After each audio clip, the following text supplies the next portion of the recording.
Assalamualaikum warahmatullahi wabarakatuh. Perkenalkan, saya Shirley dari kelompok 1. Di sini saya akan menjelaskan terkait tugas kelompok 6 mata kuliah Machine Learning. Topik kita yaitu import library, SVM dasar OpenCV dan juga load dataset.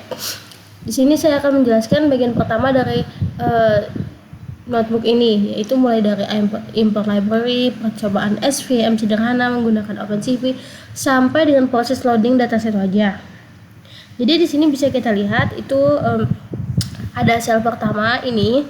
Import CV2 ini fungsinya untuk mengimport library OpenCV. Dia ini library utama kita untuk pemrosesan gambar, membaca foto, mendeteksi wajah dan menjalankan kamera. Jadi dia di sini juga ada import NumPy, SNumPy. Dia mengimport NumPy, library untuk operasi matematika dan manipulasi array. Hampir semua data gambar di Python berbentuk array NumPy. Kemudian ada import Matplotlib. Dia itu mengimport Matplotlib untuk menampilkan grafik dan gambar di dalam notebook. Import sendiri, dia itu mengimport modul bawaan Python untuk berinteraksi dengan sistem file seperti membaca nama folder dan file dalam direktori dataset. Selanjutnya ada data, di sini ada sel kedua. Ini tuh dia fungsinya sebagai setup dataset latih SVM sederhana. Nah, sebelum masuk ke face recognition, kita coba dulu nih SVM dengan data sederhana. X-range sendiri ini dia berisi 4 titik data, masing-masing itu punya 2 fitur, koordinat X dan juga koordinat Y. Kita anggap ini seperti titik-titik di bidang 2 dimensi. D-type sama dengan NP float 32. SVM di OpenCV wajib menerima data bertipe float 32. Sementara y_train ini dia itu adalah label untuk setiap titik data. Titik 10, 10 dan 0, 10 diberi label 10 kelas atas. Titik 10, 0 dan 0, 0 diberi label 0. Dia merupakan kelas bawah. Selanjutnya ada sel ketiga. Di sini ada PLT scatter, PLT grid, PLT show. Nah, itu dia fungsinya mengambil semua nilai kolom pertama sum X itu yang eksternya. Terus PLT grid, nah dia ini menampilkan garis grid agar lebih mudah dibaca. PLT show ini dia merender dan juga menampilkan grafik. Nah, dari grafik ini kita bisa lihat 2 kelompok titik dengan warna berbeda.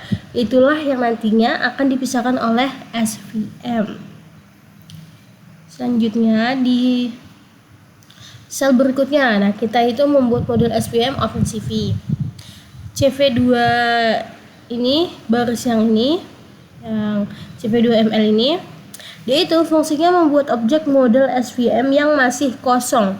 Di sini bisa kita lihat tanda kurung, di dalam itu kan masih kosong ya, jadi dia belum ada parameter apapun. Sementara set type ini dia itu menentukan jenis SVM yang digunakan, C support vector classification. Ini tipe SVM standar untuk klasifikasi dengan parameter C sebagai regularisasi, mengontrol seberapa ketat batas pemisah antar kelas. Baris yang ini, SVM linear ini, dia itu menetapkan kernel linear, artinya SVM mencari garis lurus hyperplane untuk memisahkan kelas. Ini cocok untuk data yang bisa dipisah secara linear. Ada term kriteria max iter ini, dia itu menentukan kapan proses training berhenti setelah maksimal literasi. Yang 100 ini dia berarti maksimal 100 literasi. Nah, 0,001 ini atau berhenti bila perubahan sudah lebih kecil dari 0,001. Yang ini itu baris atau sel untuk training SVM. Jadi dia ini akan melatih model SVM dengan data yang sudah kita siapkan. Setelah baris ini dijalankan, model sudah belajar di mana garis pemisah yang paling optimal antara 2 kelas. Nah, ini adalah sel yang digunakan untuk prediksi ke semua titik grid. Jadi width 10, height 10 itu mendefinisikan area gridnya itu 10 kali 10. Plot X dan plot Y itu dia list kosong untuk menyimpan koordinat dan hasil prediksi. For E in range width dan for J in range height, yaitu loop nested untuk menghasilkan semua kombinasi titik dari 00 sampai 99. Totalnya itu ada 100 titik. Ada SVM nih, yang ini SVM predict, dia itu memprediksi kelas untuk titik IJ indeks 1, mengambil hasil prediksi labelnya indeks 0 adalah return kode. Plot YFN yang ini dia itu menyimpan hasil prediksi kelas. Plot XFN IJ itu dia itu fungsinya simpan koordinat titik. Selanjutnya Nah, di bagian sini yang sel ini dia itu konversi list ke array NumPy agar bisa digunakan matplotlib.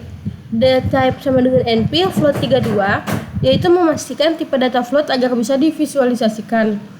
Scalar plot menampilkan 100 titik grid yang sudah diwarnai berdasarkan prediksi SVM. Dia akan menunjukkan decision boundary model secara visual. Nanti kita bisa lihat garis batas yang memisahkan dua wilayah warna. Itulah hyperplane yang berhasil ditemukan oleh SVM. Selanjutnya ada sel yang ini, load dataset. Dia itu yang mana tadi? Nah, yang ini, ini buat ke instance scikit-learn-nya. Nah, load dataset ini names. Benar kok yang ini.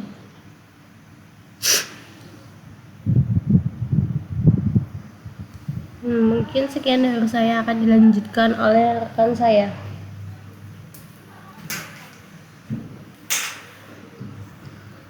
Nah, ya selanjutnya itu saya perkenalkan, nama saya Honda Setia Budi. Di sini saya akan lanjutkan penjelasan dari rekan saya tadi.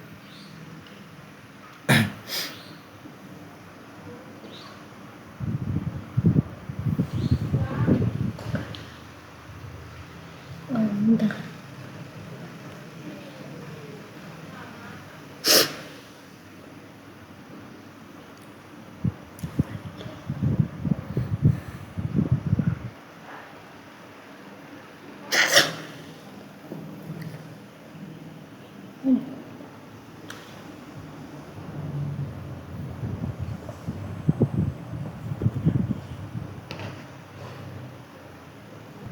Nah, di sini saya akan jelaskan tentang yaitu sel kelas LBPH plus SVM scikit-learn v2. Nah, bisa lihat selanjutnya itu SVC dari scikit-learn menggantikan CV2 ML SVM create. Nah, seterusnya itu adalah kernel sama dengan itu, artinya kita tidak membiarkan SVC menghitung kernel sendiri, kita akan menghitung metrik kernel. G-squared scan manual lalu menyerahkannya ke CVC. Nah, seterusnya itu daftarkan fungsi G-squared kostum kita sebagai metrik jarak ke dalam scikit-learn. Nah, seterusnya itu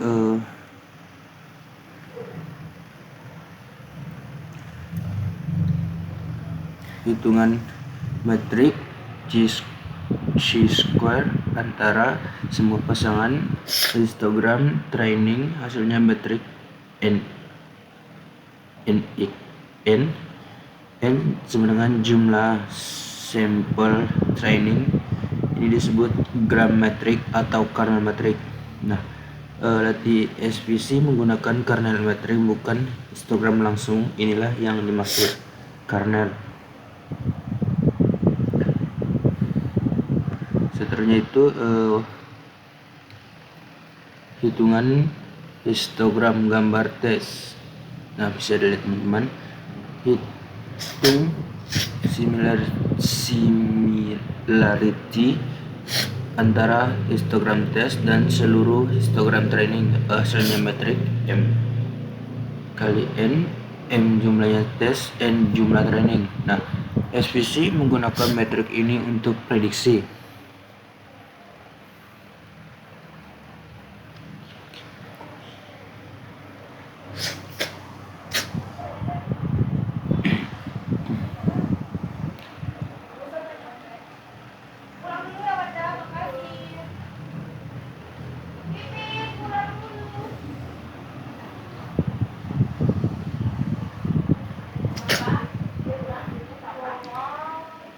Nah, seterusnya itu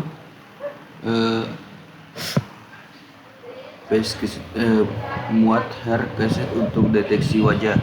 Nah, muat model SVM plus LBPH yang sudah dilatih dari file PKL menggunakan fungsi pixel yang kita buat tadi.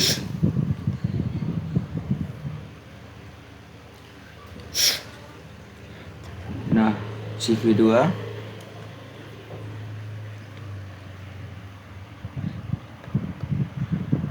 untuk buka kamera laptop. Nah, cap rate yaitu ambil frame baru di setiap iterasi lab. Nah, seterusnya itu konversi ke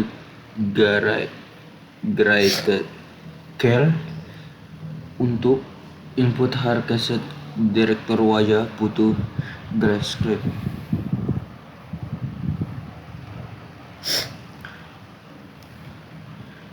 Nah, seterusnya itu adalah bisa di baris yang ini, yaitu tunggu 10 ms antar frame atau 100 fps maksimal. Tekan Q untuk ORDQ adalah untuk tekan Q untuk keluar dari lab. Nah, CV2 destroyer Windows dan cap layers, tutup jendela dan lepaskan kamera setelah selesai. Nah, jadi sebagai kesimpulan, kelompok kami di pertemuan 6 ini kita membangun pipeline based recognition lengkap dari load detection, ekstraksi fitur LBPH, encoding label, training SVM, evaluasi sampai inferensi real time. Kita juga membandingkan 3 pendekatan dan melibatkan bagaimana kombinasi LBPH sebagai feature extractor dan SVM sebagai classifier menghasilkan performa yang lebih baik dibandingkan LBPH plus nearest neighbor saja. Terima kasih. Mungkin itu saja dari saya. Sekian, terima kasih. Wassalamualaikum warahmatullahi wabarakatuh.